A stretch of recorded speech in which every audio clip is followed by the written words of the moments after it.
Jason saw the first moth in his kitchen. He was just pulling his TV dinner out of the oven when he noticed the insect next to the wall clock. It wasn't unusual for a few moths to sneak in the door during the summer, but most of the ones he'd seen were small and brown. This one was larger, like the wingspan would cover his hand completely if he held it in his palm.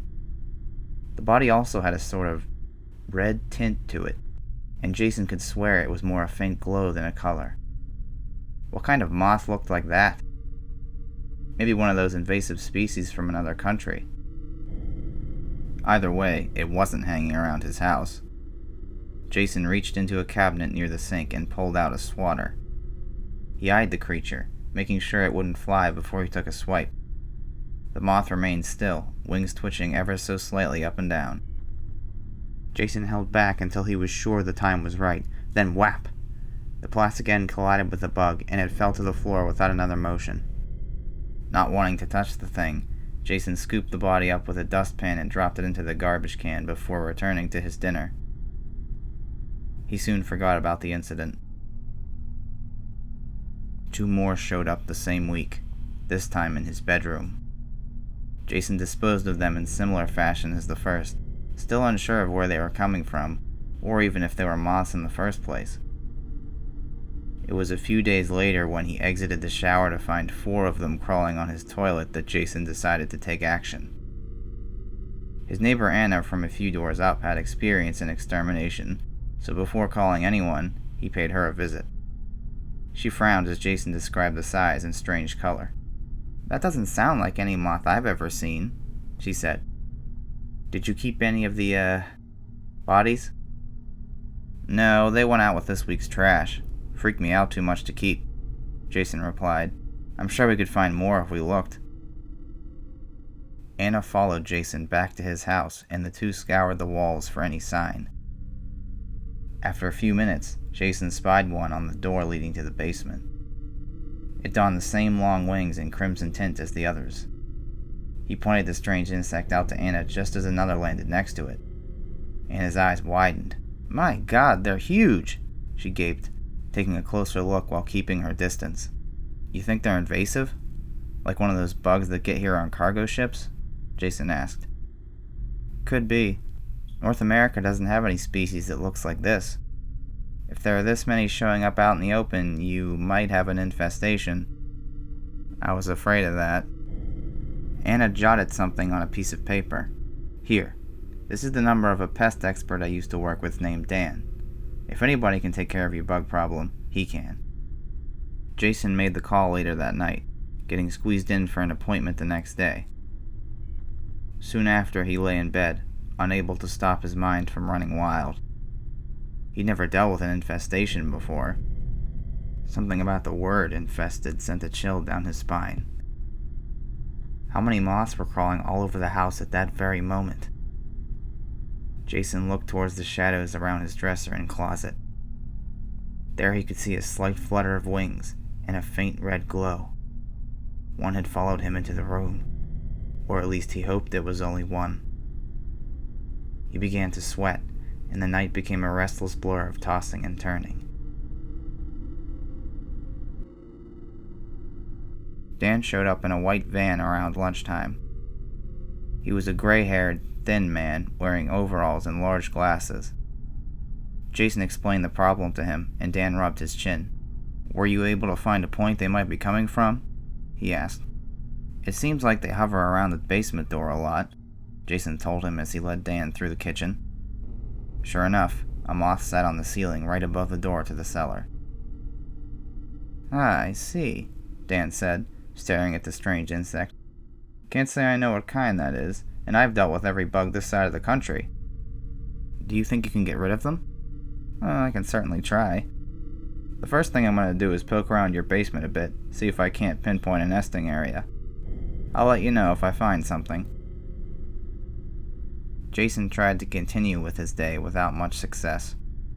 He couldn't help but focus on the bumps and knocks coming from below the floorboards.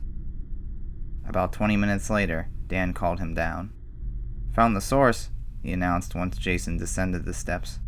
He was standing in front of an old cabinet Jason had inherited from his grandmother. It hadn't been moved for years, until Dan seemingly shoved it aside. Behind it was a cracked hole in the bricks, like someone had stuck a hammer through the wall. A moth crawled out of the opening and several more dim lights were moving around inside the dark break. "Oh shit!" Jason gasped. "How'd they even get in there?" "Bugs are crafty little suckers. They'll find any nook or cranny to hide in humans wouldn't even notice," Dan explained. "Anyway, what I'm going to do now is get some spray from my van and hopefully exterminate the nest." Dan went out to his van and returned a few minutes later with a gas mask and a large can of spray connected to a hose. "You're going to want to stay up here while I do this, and let the fumes clear out once I'm done. It won't be long," he said. Jason agreed and let him get to work. Everything seemed fine for the first few minutes. Then Jason heard Dan scream. The sound of him clambering up the steps followed, and seconds later he burst through the door, fingers clutching at his gas mask. "What happened?" Jason yelled, trying to help the thrashing man to a chair. Dan ripped the gas mask off and threw it to the floor with a clatter. Two of the moth creatures flew out, scattering to other parts of the room. "They got inside the mask," he continued to scream. "Those wings, they're like knives. Oh God, it stings." Jason saw cuts on Dan's cheeks. They were small, but drops of blood were beginning to trickle from them. Before his eyes, the skin began to redden and swell. Dan stumbled through the kitchen, falling to his knees and shaking as he held his damaged face. Jason, not knowing what else to do, called an ambulance. They came within 10 minutes and loaded a still groaning Dan into the back. The swelling had risen, and it looked as if an entire orange was jutting from his right cheek as they rushed him away. Jason watched the flashing lights disappear around the bend. What the hell was he dealing with? What kind of insect could lacerate someone's face that severely? Jason's mind raced as he walked back towards his house. As he shut the door, a moth on the window pane greeted him mere inches from his face. He froze and stared at the faint glow while the vicious wings twitched. Was it staring back at him? He kept the basement door shut tight after that.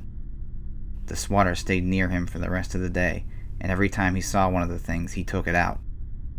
He found himself shaking more with each sighting, and Jason knew he was no longer unnerved.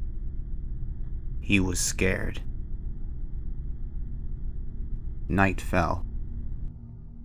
Jason was sitting on the couch when it occurred to him that Dan didn't have the spray canister when he'd run back up the steps. If he was going to get any sleep, having some kind of defense would certainly help. That, however, would mean going back down to where the apparent nest was. Would it be worth risking similar wounds as Dan? The horrible image of his reddened, swollen face returned. As he pondered this option, Jason jumped at a slight buzzing in the air. One of the insects had flown right above him and was hovering around the light. That settled it. The risk was worth it. Jason stood with his hand on the doorknob, hesitating once again before making the descent. He took a breath. The door let out a creak as he eased it open and peered into the darkness. He half expected to hear angry buzzing and be struck by the swarm that had attacked Dan, but there was only silence. Jason flicked the light switch. The dim yellow bulb revealed Dan's canister and hose on the ground right next to the dresser. Where were the moths? Jason took a few steps down the staircase, keeping his eyes on the air in case one of the things flew at him. Once at the bottom, he crept towards the cabinet. The hole in the wall sat there, like the mouth of an ominous cave. None of the insects seemed to be around it, either. Jason reached down and picked up the metal canister, feeling almost paranoid with their absence. He was about to hurry back up the steps with his new weapon in hand when he caught sight of something inside the torn part of the wall. It was a light. This one was different from the moth's glow. It was an eerie shade of orange and much brighter. Jason couldn't see far enough inside the crack to know where it was coming from. He leaned in a little closer. In his mind, the light almost seemed to be drawing him towards it. A sudden creak from behind him made Jason whirl around. The old cabinet sat still, but the door was suddenly easing open. He looked inside and saw nothing, until the door opened further. Clinging to the inside wood were at least 15 of the moths, crawling in circles around the aged pine. Jason gasped. It was the most he'd seen in one place. He gripped the hose in his shaking hand and aimed at the pile, not sure if he should spray or not. What if they swarmed him and he ended up worse than Dan? He didn't get to decide. Out of nowhere, one of the moths from the pile took flight towards him, startling Jason into pulling the trigger. A green mist sprayed out and coated the dresser. Every insect on the door flew into the air, and Jason kept spraying in a frenzy as the room filled with agitated buzzing. In confusion and panic, Jason tripped over the metal can and tumbled backwards, crashing straight through the crumbled wall where the hole was. Jason landed on his back. He threw his hands up to shield his face from the evil wings, turning over and bracing for an attack. As he did, his hand touched something on the ground. There where he landed was a perfect circle of orange light burned into the concrete floor. It stretched about 10 feet wide.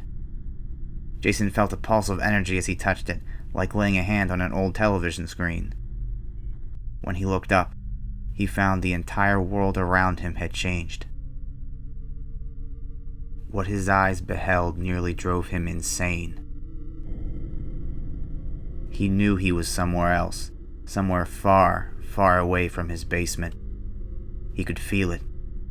He'd stumbled into a nightmare. Thousands of moths, squirming and fluttering over each other, covered every inch of every conceivable direction. They were above, below, everywhere possible. The air itself twisted with crawling insect legs and hummed with deafening flutters. Jason screamed, the image of Dan's swollen red face flashing over and over. His body tensed beyond control at the anticipation of being covered in the terrible insects. Yet they didn't come. Jason looked down and found the orange circle still glowing, and none of the moths passing the perimeter. Was it shielding him somehow? In his overwhelmed mind, an odd feeling of safety came.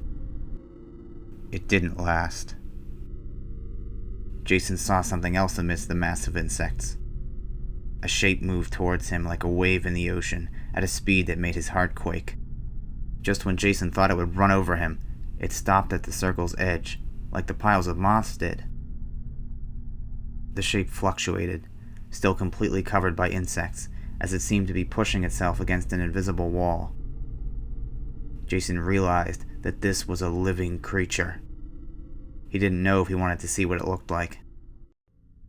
When the unseen thing started to ram against the circle, Jason began to scream again. The sound seemed to enrage it, and the shape slammed harder, a blood-curdling roar emanating from some hidden orifice. Jason clutched his legs and slid as far back in the circle as he could, terror finally driving panic into his mind, when all of a sudden he felt himself fall backwards. He landed with a bump onto concrete. When he looked up, he found himself back in his basement. The hole in the wall he'd tumbled through earlier lay in rubble. Meanwhile, the orange circle had been completely exposed to open cellar. 2 more moths appeared out of thin air from inside its borders, confirming exactly where all of them had come from. Jason stared at the glowing sphere burned into the floor. He noticed something he hadn't before. The size was pulsing, as if something was pushing against it from the other side. His mind began to spiral. He was going crazy. Whatever he had just seen couldn't possibly be real. He steadied himself against the cabinet and began to breathe as deep as his lungs allowed. While his hand grasped the wood, he didn't notice one of the insects crawling towards his fingers. Jason felt a sudden tickle on his right pinky and ripped it away just as a tiny set of legs grazed skin. The moth left ground mere centimeters from Jason's face, and as more fluttered into the air from unknown places, he lost control and booked it up the stairs. The spray can he'd come for was left on the ground.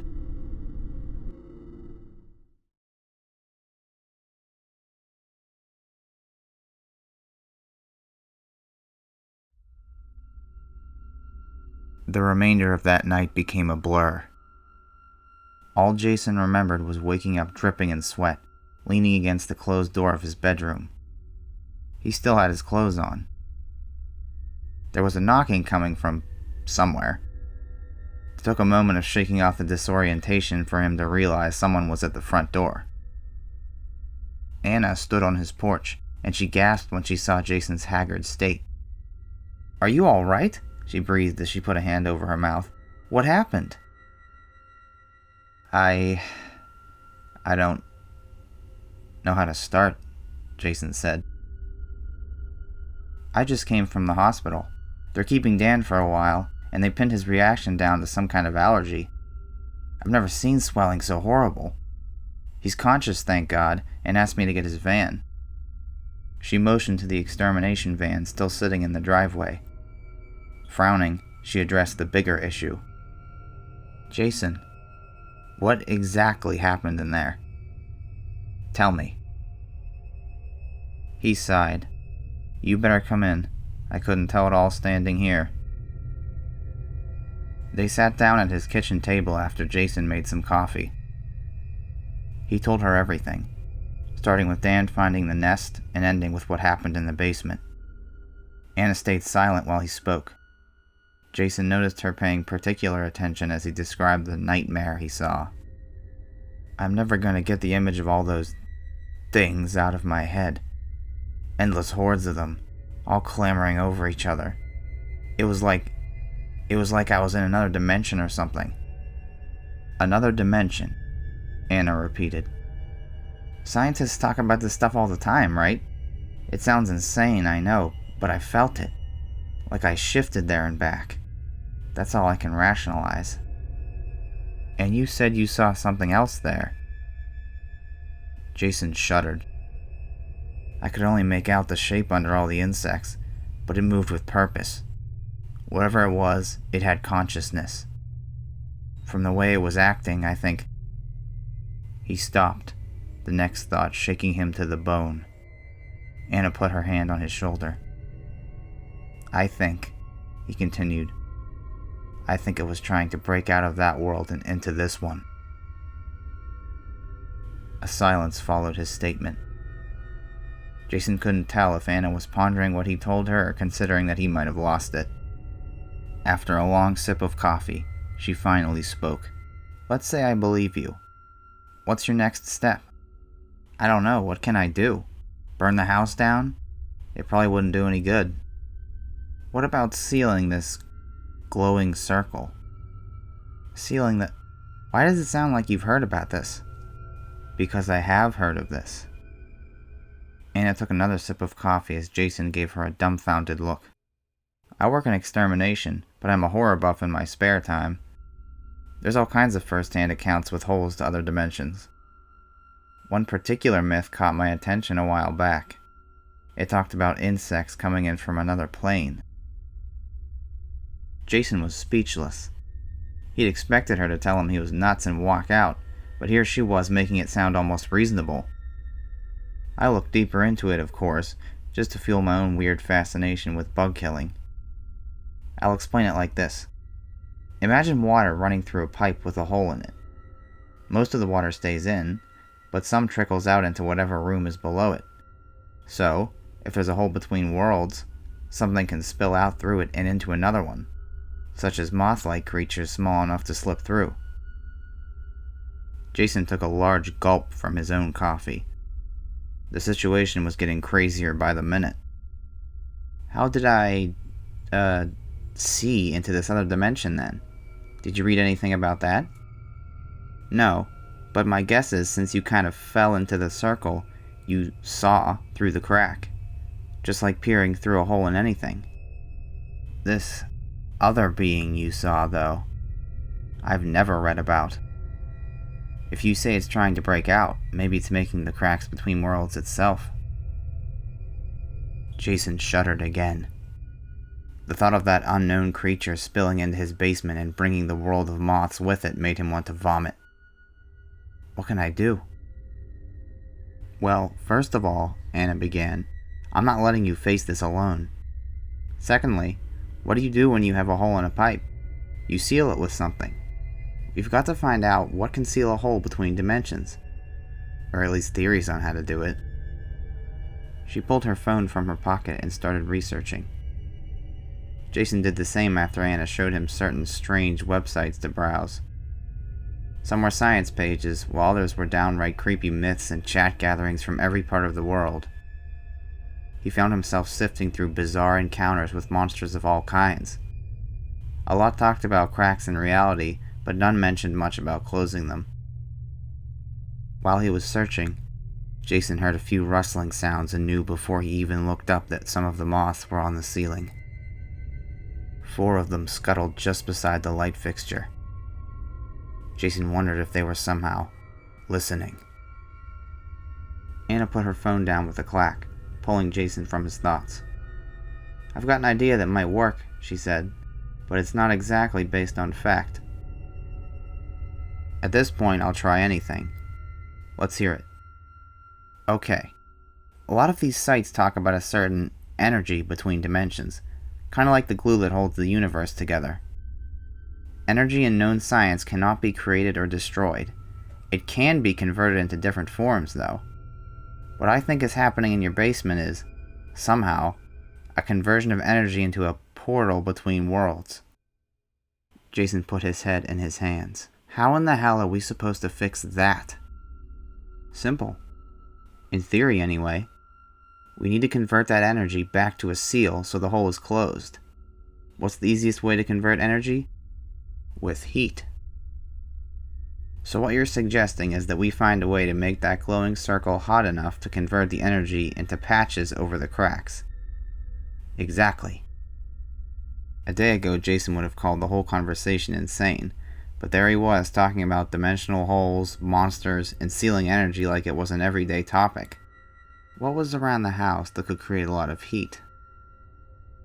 "I have a welding kit in the basement from when I fixed my fender," he said. "That torch can get hot. Maybe hot enough to work." "Worth a shot," Anna replied. "And we better do it as soon as possible because, well, who knows how long those cracks will hold." About 15 minutes later, they headed down the basement steps. Both wore long-sleeve shirts and pants to prevent unexpected insect attacks. A few were already circling the air above like ill omens. Jason moved slowly towards his toolkit in the far corner, and he was thankful it wasn't close to the dresser.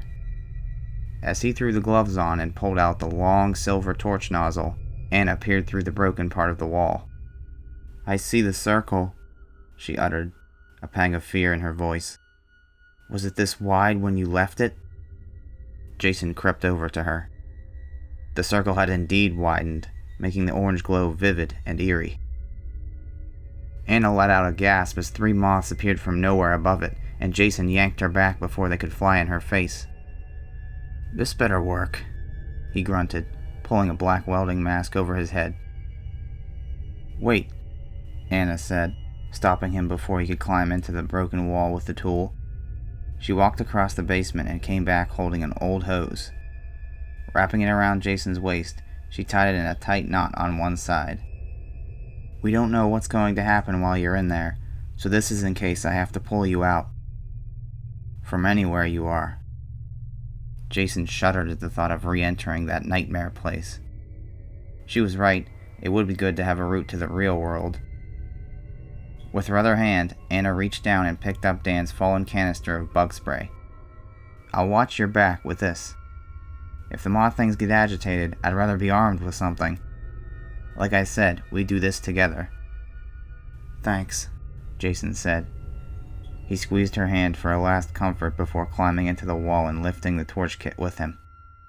He set it down with care, taking hold of the nozzle in his hand. It was time. Jason adjusted his gases and lifted the striker. He took a deep breath, put it to the tip of the nozzle, and watched a flame cone burst forth. As he adjusted the size, he looked around for moths. Anna stood several feet away with her back turned as she gripped the spray can. No other movements. He lowered the flame as his heartbeat increased. What was about to happen? The whole thing could explode for all he knew. At last, the flame made contact with the orange circle. A sudden shockwave almost jolted the torch out of Jason's hand. The tremor passed as he held firm, and it began to feel as if he was welding something solid that wasn't his basement floor. He continued to push the flickering cone forward, careful not to touch any part of the circle with his body. "I think it's working," he whispered. Anna said nothing, but gestured a thumbs up. Her nerves must have been too on edge to speak. Jason continued welding, watching sparks fly off of what seemed like empty air. As he pushed forward, a faint glow was left in the torch's path that dimmed in seconds. Was it a sign that heat was sealing the hole? Jason took it as hope. Everything was going as planned. Then, the circle vibrated. Jason felt it and almost lost his balance. The torch clattered to the floor and went out. Another tremor came, seeming to be confined to the circle and close to it. A third was enough to make a booming sound echo through the basement. "What was that?" Anna gasped. "I don't know, but I think something knows what we're trying to do," Jason replied. He froze as several moths appeared in the air above him. They moved fast, like they were in desperation. Anna let out a shriek and blasted them with a quick burst from the canister. The insects dropped to the floor, quivering. "At least we know the poison works," she breathed. "I better put a mask on before I spray myself." Jason knew he had to hurry. His hands began to shake and beads of sweat formed as he picked the torch back up. Wait, where was the flint? He whirled around, scanning the ground for the metal object, but it was nowhere. There was only one place it could have gone. With an increasing heart rate, Jason reached into the circle and lightly felt around. Maybe by some miracle it hadn't slipped through. No such luck. As his fingertips made contact in one spot, a brief sensation of falling came, and the flint appeared like it had been sitting there the whole time. Jason knew it hadn't been. He knew he had slipped between the cracks once more. As he raised his head, he found himself back in a nightmare. The mountains of moths were there, but they were frenzied, masses of them tumbling over each other like churning tides. To Jason's horror, some of them vanished as they hit the circle edge. Were they all about to slip into his basement? A nausea came over him as fear shook his body to the core. He grabbed the striker and backed up, overcome by the sight of the hellish dimension filled with squirming moths trying to break into his world. The only thing that pulled him out of it was a voice. It was Anna, sounding as far away as possible. "Jason, if you can hear me, I can't see you anymore," she shouted. "Hurry! The moths are coming more frequently now." He opened his mouth to reply, but was stopped by another horrifying sight. A familiar shape appeared in the mounds of insects and barreled towards the circle like a wave. Jason let out a scream as the shape crashed into the invisible barrier, shaking everything. He still couldn't make out the full sight of the creature. The thing backed off and rammed again, driving home the fact that Jason had little time left. In a state of surreal numbness, Jason struck the flint and reignited the torch. The flame burst forth with a hiss and cast shadows across the swarms surrounding the tiny circle of space. This only increased the hysteria of the moths, and the masses fluttered quicker, reminding Jason of the static from an old TV. He tried to block out the fear as he returned to his work. As the flame made contact with the opposite end of the circle, another tremendous crash came from right behind the invisible barrier. Jason suddenly found himself staring into a dark orb. It was an eye, larger than his head and black as coal, fixating on the tiny light from the welding torch. The thing backed off into the moth waves and charged at the barrier again, but this time there was a ripping sound of thick fabric separating. Jason screamed louder than he ever had before as an insectoid appendage reached into the circle. The black eye reappeared on the other side, and the hairy limb started grabbing towards him. It hung there like it had crashed through a window and was stuck partway through, struggling to push further in. The creature was trying to catch him. "Anna!" Jason cried. "Pull me out!"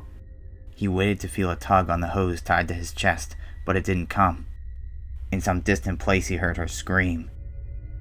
That's when he noticed the multitude of moths slipping out from around the insect arm, Each one disappeared into the invisible crack between dimensions.